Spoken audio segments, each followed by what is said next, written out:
दोस्तों आप देख रहे हैं मेंटर्स फॉर यू। आज हम देखेंगे एनसीईआरटी सार संग्रह टेस्ट सीरीज पार्ट 15 विश्व का भूगोल, जिसमें चैप्टर होगा भूकंप, ज्वालामुखी और चट्टानें। तो आज का फर्स्ट क्वेश्चन है, पृथ्वी तल के नीचे के पिघले हुए चट्टान को क्या कहा जाता है? ऑप्शन ए में बेसाल्ट, बी में लैकोलिथ, सी में लावा और डी में मैग्मा। तो फर्स्ट में हम इस क्वेश्चन का इंपॉर्टेंट फैक्ट देखेंगे, उसके बाद आंसर देंगे।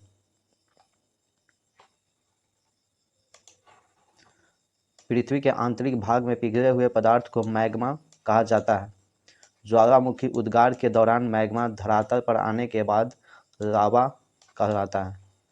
बेसाल्ट चट्टानों का निर्माण लावा के जमने के परिणाम स्वरूप हुआ है। तो इस क्वेश्चन का राइट ऑप्शन हो जाएगा ऑप्शन नंबर डी हो जाएगा मैग्मा। क्वेश्चन नंबर 2 देखेंगे, ज्वालामुखी पर्वतमाला सामान्यतः कहाँ पाए जाते हैं? ए में प्रशांत महासागर, बी में अटलांटिक महासागर और सी में हिंद महासागर और डी में आर्कटिक महासागर। तो पहले हम इसका इंपॉर्टेंट फैक्ट देखेंगे।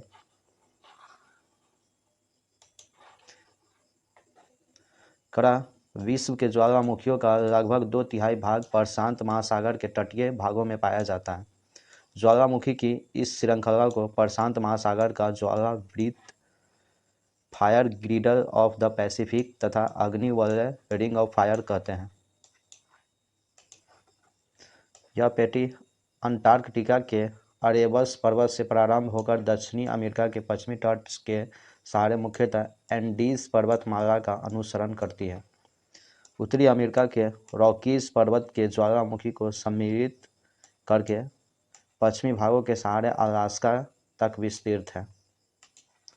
तो इस क्वेश्चन का राइट ऑप्शन हो जाएगा ऑप्शन नंबर ए हो जाएगा प्रशांत महासागर।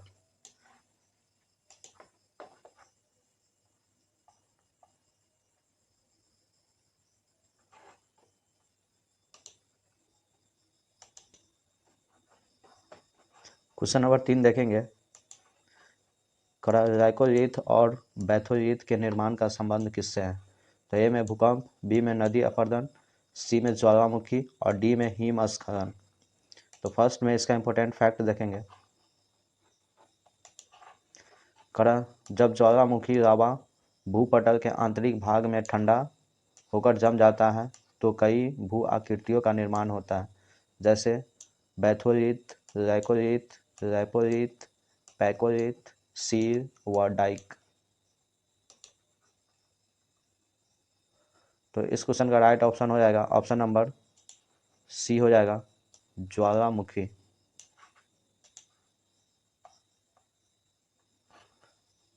क्वेश्चन नंबर 4 देखेंगे, भूकंप को यह भी कहा जाता है। एक में टीचर, बी में कंपन, सी में टेम्पर और डी में इनमें से कोई नहीं। तो फर्स्ट में इसका हम इंपॉर्टेंट फैक्ट देखते हैं। भूकंप का शाब्दिक अर्थ पृथ्वी का कांपना या हिलना है। यह एक आकस्मिक अंतर्जात प्रक्रिया का प्रतिफल है, जिसके द्वारा भूतल में हलचल पैदा होने के परिणाम स्वरूप कंपन होने लगता है।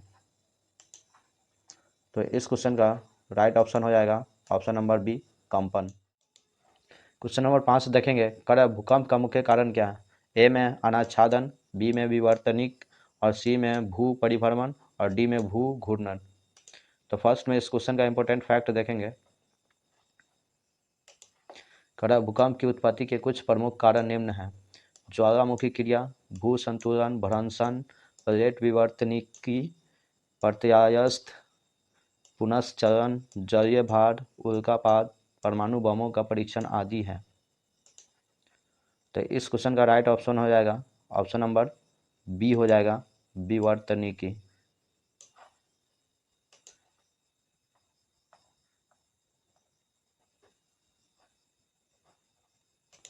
क्वेश्चन नंबर 6 देखेंगे, एक ही समय में कंपन करने वाले स्थानों को मिलाने वाली रेखाओं को क्या कहते हैं?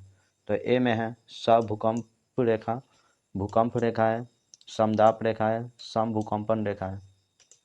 तो फर्स्ट में इस क्वेश्चन का इंपॉर्टेंट फैक्ट देखेंगे।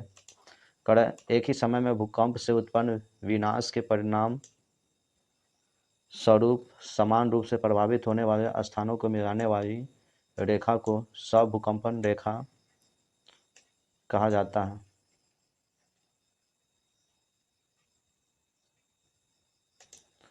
तो इस क्वेश्चन का राइट ऑप्शन हो जाएगा ऑप्शन नंबर ए हो जाएगा स्वभूकंपन रेखा।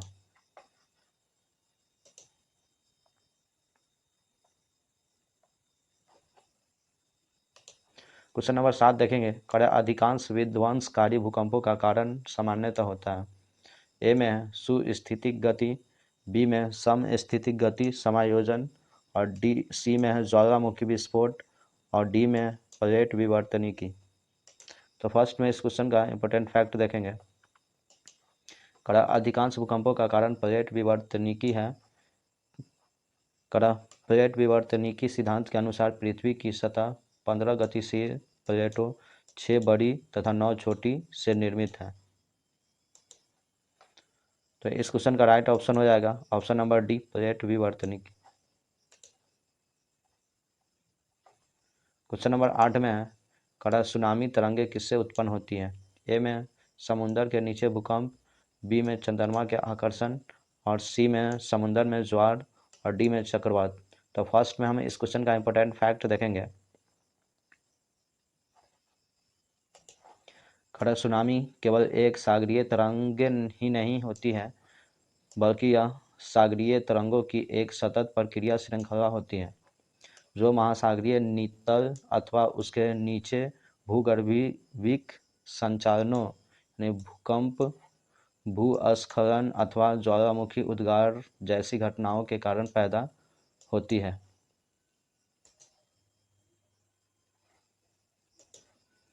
सुनामी में जल की गति संपूर्ण गहराई तक होती है, जैसे है जो तरंगे आगे बढ़ते हुए अस्थायी की ओर स्वंग्स की है तो इनकी ऊंचाई में असामान्य वृद्धि हो जाती है और यह सुनामी जैसा आपदा का रूप धारण करती है। तो इस क्वेश्चन का राइट ऑप्शन हो जाएगा ऑप्शन नंबर ए हो जाएगा समुद्र के नीचे भूकंप।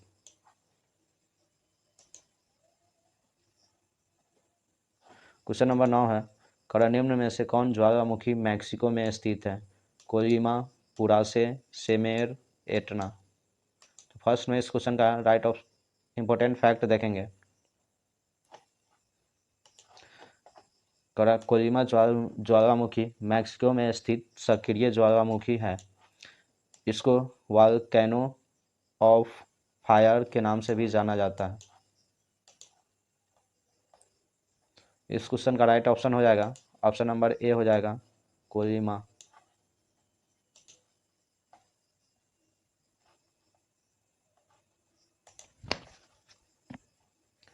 दस में है ज्वालामुखी के कीप के आकार के मुख्य को क्या कहा जाता है। ए में केंद्र, बी में ऊपरी केंद्र, सी में क्रेटर, और डी में सिंडर शंकु। तो इसका हम इंपॉर्टेंट फैक्ट देखेंगे। ज्वालामुखी के छिद्र के ऊपरी स्थित गर्त क्रेटर या ज्वालामुखी का मुख कहते हैं, जो प्राय कीपाकार होते हैं। इसका ढाल शंकु के आकृति का होता है। उदाहरण के लिए सिंडर शंकु के अंदर निर्मित क्रेटर का ढाल 25 डिग्री से 30 डिग्री के बीच होता है।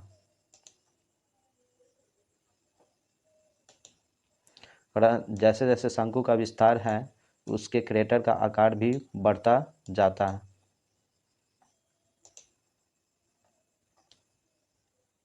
तो इस क्वेश्चन का राइट ऑप्शन हो जाएगा ऑप्शन नंबर सी हो जाएगा क्रेटर।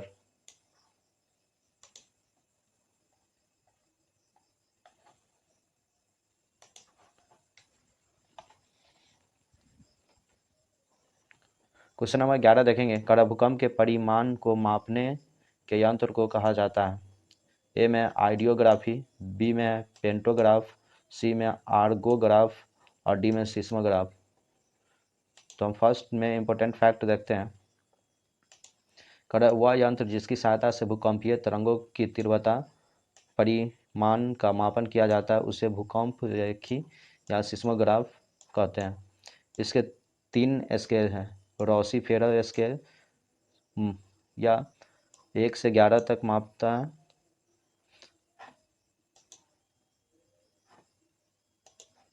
कड़ा मर्केरी स्केल 1 से 12 तक इसका माप होता है, एवं रिएक्टर स्केल इसका होता है 0 से 9 तक इसका माप होता है।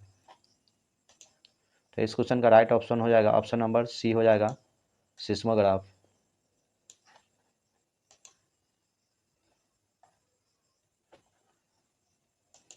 क्वेश्चन नंबर 12 देखेंगे, कड़ा सर्वाधिक सक्रिय ज्वालामुखी कहाँ पाए जाते हैं? ए में हवाई में, बी में जापान में, सी में कोलंबिया में और डी में न्यूजीलैंड में। तो फर्स्ट में हम इस क्वेश्चन का इंपॉर्टेंट फैक्ट देखेंगे। कड़ा विश्व में सबसे अधिक सक्रिय ज्वालामुखी प्रशांत महासागर के हवाई द्वीप में पाए जाते हैं। हाल ही में किरायू ज्वालामुखी में विस्फोट हुआ जो हवाई द्वीप में स्थित है। तो इस क्वेश्चन का राइट ऑप्शन हो जाएगा ऑप्शन नंबर ए हो जाएगा, हवाई द्वीप में, सॉरी हवाई में। क्वेश्चन नंबर 13 देखेंगे, कड़ा भूकंप केंद्र के नीचे का बिंदु क्या है? मुख, अपकेंद्र, ऊपरी केंद्र, फोकस। तो इसका हम इंपॉर्टेंट फैक्ट देखेंगे।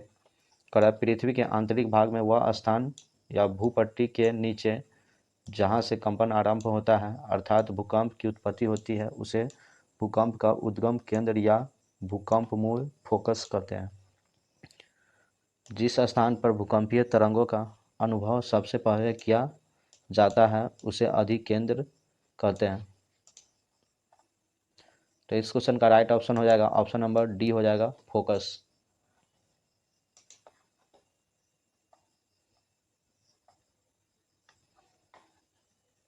क्वेश्चन नंबर 14 देखेंगे, कड़ा निम्न में से रिएक्टर स्केल का उपयोग किसके लिए किया जाता है?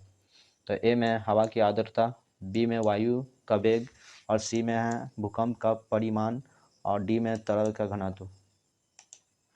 तो फर्स्ट में हम इसका इंपॉर्टेंट फैक्ट देखेंगे।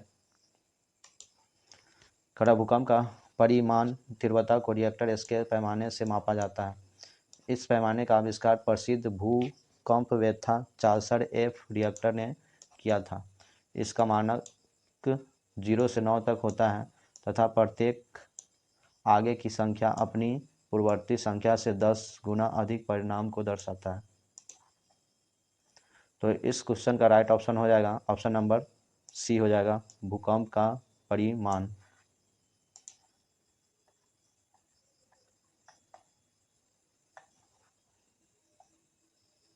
क्वेश्चन नंबर 15 देखेंगे, कड़ा विश्व का सबसे ऊंचा ज्वालामुखी है? तो ए में है फ्यूजियामा पर्वत, बी में कोटोपैक्सी पर्वत और सी में एटना पर्वत और डी में है किलिमंजारो पर्वत। तो इसका इंपॉर्टेंट फैक्ट देखते हैं। कड़ा कोटोपैक्सी पर्वत सक्रिय ज्वालामुखी से निर्मित है। यह पर्वत इक्वाडोर की राजधानी क्यूटो में स्थित है। यह विश्व का सबसे ऊंचा ज्वालामुखी है। तो इस क्वेश्चन का राइट ऑप्शन हो जाएगा कोटोपैक्सी, बी नंबर ऑप्शन हो जाएगा, कोटोपैक्सी पर्वतमाला।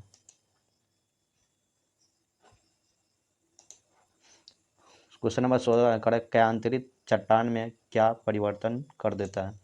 ए में संरचना, बी में गठन और सी में ए और बी दोनों और डी में वास्तविक रासायनिक संयोजन।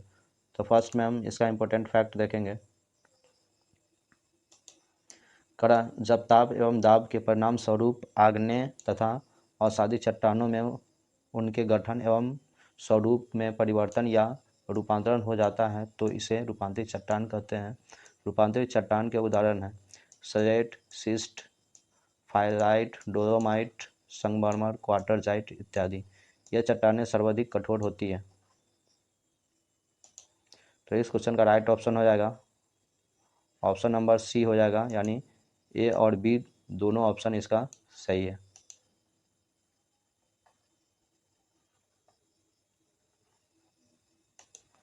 क्वेश्चन नंबर 17 देखेंगे, कड़ा जब ग्रेनाइट की चट्टानों का क्यांतरण होता है तो वह किस में परिवर्तित हो जाती है? ए है संगमरमर, बी में फेल्सर और सी में नीस, डी में क्वार्टरजाइट। तो फर्स्ट में हम इसका इंपॉर्टेंट फैक्ट देखेंगे। कड़ा कांगोमरेट तथा बड़े कणों वाले विशेषकर ग्रेनाइट आग्नेय शैल के कायांतरण यानी रूपांतरण से नीस का निर्माण होता है। इस प्रकार नीस रूपांतरित चट्टान है। तो इस क्वेश्चन का राइट ऑप्शन हो जाएगा ऑप्शन नंबर सी, नीस।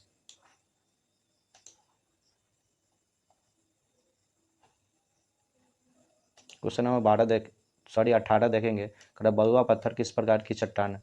तो ए में है चूनादार चट्टान, बी में आग्नेय चट्टान और सी में कायांतरित चट्टान और डी में अवसादी चट्टान। तो फर्स्ट में हम इसका इंपॉर्टेंट फैक्ट देखेंगे।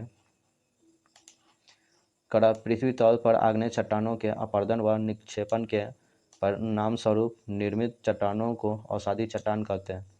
अवसादी चट्टानों में बलुआ पत्थर, चूना पत्थर, चौक, डोलोमाइट एवं कांग्लोमरेट आदि अवसादी चट्टानों के प्रमुख उदाहरण हैं। तो इस क्वेश्चन का राइट ऑप्शन हो जाएगा ऑप्शन नंबर डी हो जाएगा अवसादी चट्टान। 19 देखेंगे। ऑब्सीडियन, एंडेसाइट, गैब्रो और पैराडाइट क्या है? तो ऑप्शन ए में अंतर्वेदी चट्टान, बी में अवसादी चट्टान और सी में बहिर्वेदी चट्टान और डी में कायांतरित चट्टान। तो इसका इंपॉर्टेंट फैक्ट देखते हैं। ऑब्सीडियन, एंडरसाइट, गैब्रोन और पैराडाइट बहिर्वेदी आग्नेय चट्टान के उदाहरण हैं। आग्नेय चट्टानों का निर्माण लावा के ठंडा होकर जमने से होता है, जिससे जीवाश्म का अभाव पाया जाता है। तो इस क्वेश्चन का राइट ऑप्शन हो जाएगा ऑप्शन नंबर सी हो जाएगा बहिर्वेदी चट्टान।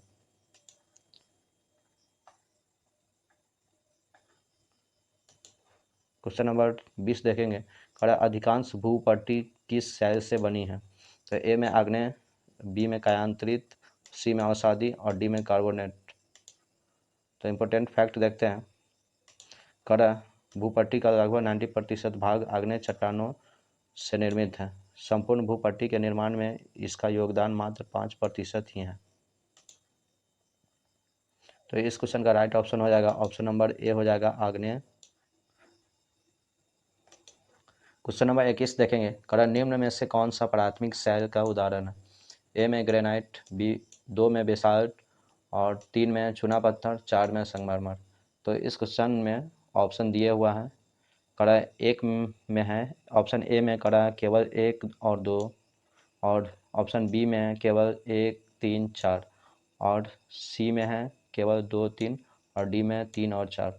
तो फर्स्ट में हम इसका इंपॉर्टेंट फैक्ट देखेंगे। तो आग्नेय शैल को प्राथमिक शैल भी कहते हैं। ग्रेनाइट, गैब्रो, मैग्नेटाइट, बेसाल्ट तथा ज्वालामुखी ब्रेसिया इसके कुछ प्रमुख उदाहरण हैं। ये लावा निर्मित चट्टानें हैं, इसमें जीवाश्मों का अभाव होता है। तो इस क्वेश्चन का राइट ऑप्शन हो जाएगा ऑप्शन नंबर ए हो जाएगा, यानी कि केवल 1 और 2 दोनों, यानी ग्रेनाइट हो जाएगा और बेसाल्ट हो जाएगा।